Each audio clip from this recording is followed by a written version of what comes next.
एक रियल गुरु होगा वो कभी भी आपको हमेशा एसेंस पे फोकस करेगा, फाउंडेशन पे फोकस करेगा, आपकी जड़ें मजबूत करेगा लाइफ के लिए, क्योंकि ultimately everything is part of life. I personally believe this thing.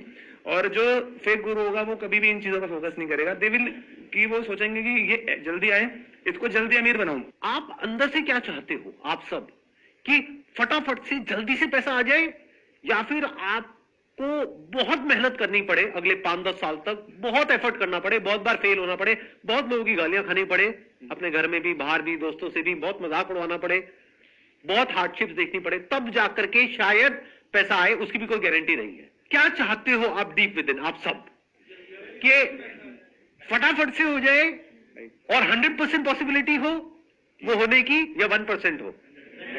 100% हो। जबकि सत्य क्या है? 1-2%, 5%, 10% मैक्सिमम, चाहे कोई भी फील्ड हो।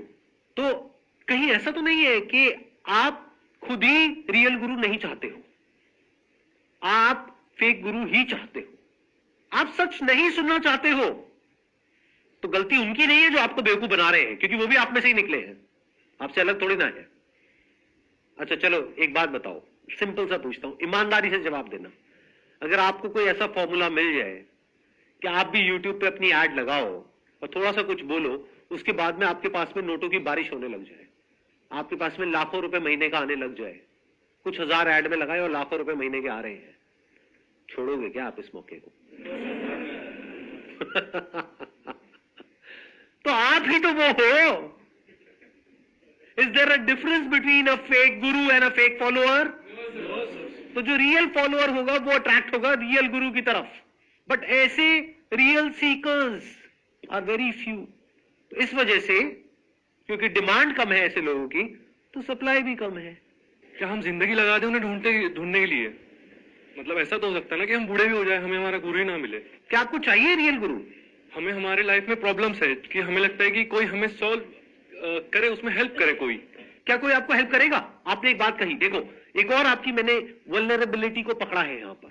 आप चाहते हो आपकी लाइफ में प्रॉब्लम्स है, उसको कोई सॉल्व करे, कोई सॉल्व करेगा? सर नहीं करेगा, बट कोई पाथ तो दिखाए ना। आप क्या चाहते हो कि कोई हो जो आपकी जो प्रॉब्लम्स है उसको सोल्यूशन निकालने में आपकी मदद करे। ऐसा कोई नहीं है इस दुनिया में। क्यों? क्योंकि हर किसी की लाइफ में अपनी प्रॉब्लम्स है। वो अपनी प्रॉब्लम्स के सोल्यूशन निकालेगा या आपकी प्रॉब्लम्स के सोल्यूशन निकालेगा? लगाओ दिमाग, सोचो। वो गाइड करेगा उस तरीके से जिसमें उसका फायदा है। वो सुबह से रात तक जो भी कुछ करेगा वो करेगा अपने ड्रीम्स को, अपने डिजायर्स को, अपने गोल्स को, अपने एम्बिशंस को, अपने विजन को पूरा करने के लिए। This entire society is extremely greedy. Sir real गुरु के भी तो एम्बिशंस, अपने गोल्स हो सकते हैं। क्या सर ये गलत है कि रियल गुरु जो है अपने एम्बिशन, अपने गोल ना फॉलो करे? क्या हम गुरुज को दो पार्ट में डिवाइड कर सकते हैं, एक स्पिरिचुअल, एक मटेरियलिस्टिक?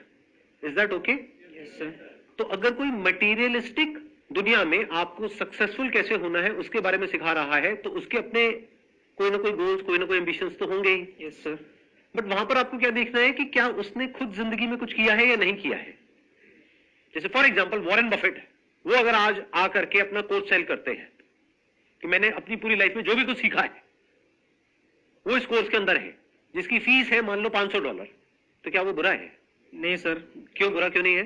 सर वो जिस लेवल पर है, वो उसे उस चीज को अचीव करने में 50 साल लगे, और वो उसको आपको बहुत कम पैसे में बेच रहा है क्योंकि अपनी नॉलेज बेच रहा है, तो सर गलत नहीं हो सकता ना। Right. Number 1 is he is a university in himself as far as knowledge of stock market is concerned. तो अब अगर वो स्टेप बाय स्टेप आपको बताएं कि मैंने पूरे पिछले 60 साल में क्या किया और ये मेरी लर्निंग्स थी, ये करना चाहिए, ये नहीं करना चाहिए, अगर आप वो सीख लेते हो तो हो सकता है वो $500 के कोर्स की वजह से आपके लाखों डॉलर बच जाए।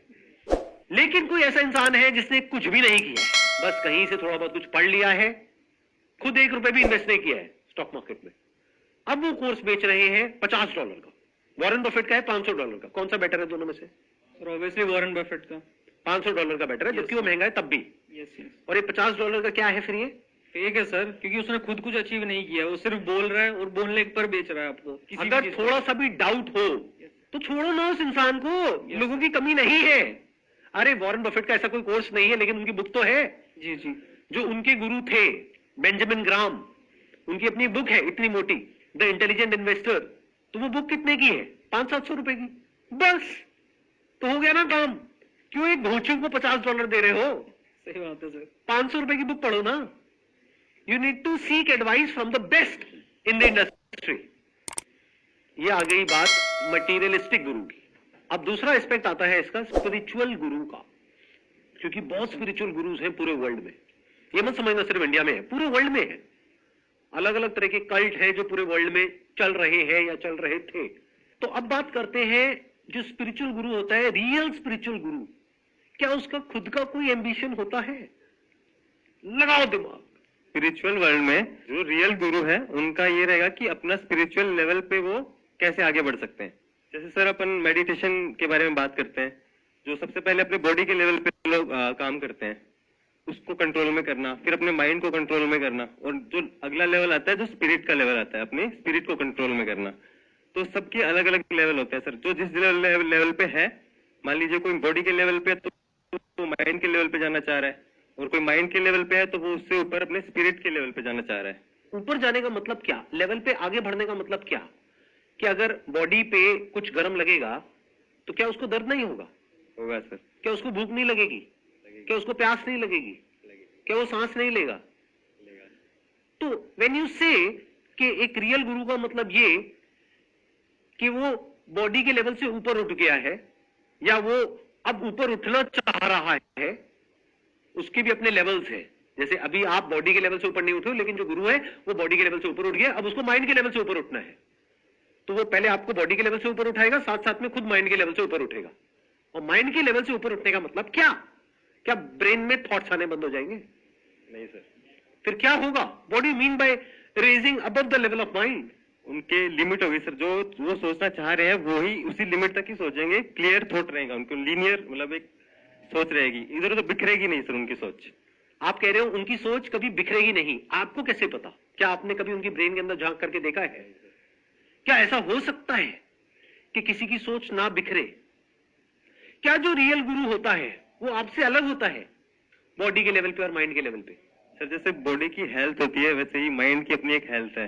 वो किस लेवल पे हेल्थ के बॉडी का उसका हेल्थ लेवल क्या है, माइंड का भी वैसे ही हेल्थ लेवल। अगर गुरु की हेल्थ खराब है तो बॉडी के लेवल वो देखना पड़ेगा ना सर, बॉडी के लेवल पे है या फिर माइंड के लेवल पे खराब है। दोनों के लेवल पे खराब है तो तो सर फिर वो गुरु हो ही नहीं सकता सर। तो वो गुरु हो ही नहीं सकता। तो मतलब अगर कोई टीचर है, वो अगर बीमार पड़ गया है तो वो टीचर नहीं हो सकता। माइंड के लेवल पे नहीं बीमार होगा ना, अगर बॉडी के लेवल पे है तो इसका मतलब ये कहना चाह रहे हैं कि वो गुरु परफेक्ट है बॉडी के लेवल पे और माइंड के लेवल पे। ना तो वो बीमार पड़ सकता है, ना उसके माइंड के लेवल पे कोई प्रॉब्लम हो सकती है, ना बॉडी के लेवल पे कोई प्रॉब्लम हो सकती है। वो परफेक्ट है, perfection personified. That's what a guru is, that's what you are thinking. आपको ऐसा लगता है कि वो जो गुरु है वो आपसे अलग है, उसका लेवल आपके लेवल से बहुत ऊपर है। कभी झांक करके देखा है अपनी बॉडी के अंदर, अपने माइंड के अंदर के एग्जैक्टली क्या चल रहा है? और सच बोलने का दम है, तब आप ये बोल सकते हो कि इस दुनिया में कोई भी इंसान हो कैसा भी, जो सो कॉल्ड आपके लेवल्स है, कोई लेवल नहीं है। इम्प्रूव क्या करते हैं फिर? Is there any improvement in spirituality और देयर इज ओनली रियलाइजेशन? दोनों में जमीन आसमान का फर्क है अंकल आंटीज। इस मटीरियलिस्टिक वर्ल्ड में इंप्रूवमेंट चाहिए। अगर हमें यहां से यानी धरती से मार्स पे जाना है तो हमारी टेक्नोलॉजी को इंप्रूव करना पड़ेगा ताकि हम वहां जा सके, वहां लैंड कर सके, वहां एक दुनिया बसा सके। तो वहां पर क्या है? इंप्रूवमेंट। स्पिरिचुअलिटी का मतलब क्या है? कभी पूछते हैं हम क्या हो अगर मैं आपसे कहूं देयर इज नो इंप्रूवमेंट, सब कुछ वैसा ही रहता है, आपकी बॉडी, आपका माइंड, सब कुछ, बट एक रियलाइजेशन होता है। जैसे एग्जाम्पल के लिए, ठीक है, don't take it literally, example के लिए आप एक आदमी हो, बट मान लो इस पूरी सोसाइटी ने, पूरी दुनिया ने, आपके पेरेंट्स ने, सबने कंडीशनिंग कर दी कि आप आदमी नहीं हो। आप बोले चले जा रहे हो नहीं मैं आदमी नहीं हूं। अब मैं आकर के कह रहा हूं नहीं आप आदमी हो। तो एक दिन ऐसा आता है कि जब आपने शीशे में जाकर के अपनी शक्ल देखी, आपने कहा दाढ़ी है, मूंछें हैं, ये है, वो है, व्हाटएवर, जो भी आदमी के जो कैरेक्टरिस्टिक्स होते हैं उसके अकॉर्डिंग, ठीक है, आपने मतलब हंस क्यों रहे हो, कपड़े पहन करके देखा शीशे में। हाँ। तो